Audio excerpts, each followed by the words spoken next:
Hello, hello. Welcome back to Man in the Mirror, where I reflect over recent instructional design projects. Today's topic is from ID 631, the assignment we had to request for proposals, to answer requests for proposals. In this project, I co created, co designed, and developed the Life Workshop with Barb and Sarah Sullivan. The real cool thing about this project is that the outcome was amazing. But it stands out because even better than the outcome was the process. It was like symbiosis at its finest. Each person came with a different set of strengths and skills, and we were able to capitalize on these differences. And that's what really contributed to making our outcome so dynamic. Speaking of dynamic, that really brings me to the meat of my reflection in that our project really exemplified to me one of my greatest pet peeves that I have with the current state of instructional design theory and oftentimes practice.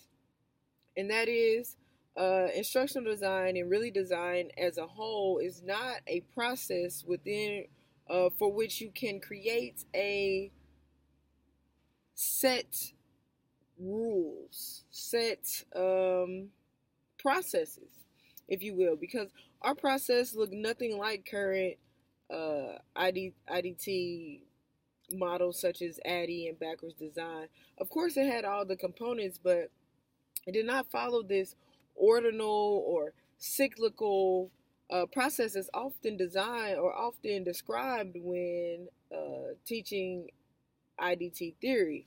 Our process, of course, we did analyze, but we really started with an outline of what we thought it should look like. And we came together and brought those ideas together. And it was more of a synthesis of ideas or a process of synthesis of ideas than it really was this step by step analyze, design, develop, go back kind of process. Of course, yes, the process was iterative and we had to go back, but it wasn't a go back. It was really a scaffolding and a building upon, almost like a filling in the blanks.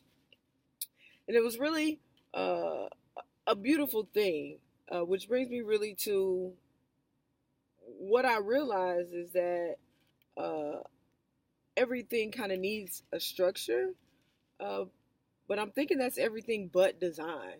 Um, People will design and sometimes it'll just come to them. They can't really describe the process to you. And sometimes they're very detailed and meticulous in how they come to their conclusion. But neither one is either any better than the other. And I feel like big design firms such as IDEO really push their design process. And if it's not their design process, then it's not an adequate design process. But again, our process in creating the Life Workshop was none of that. And yet we still came out with a wonderful product.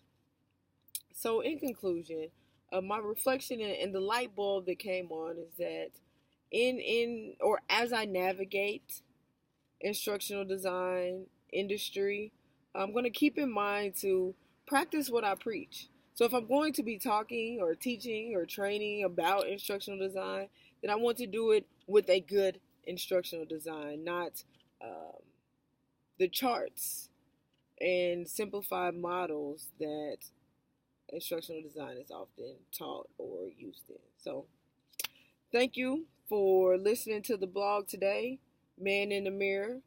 And remember, instructional design is a process all your own.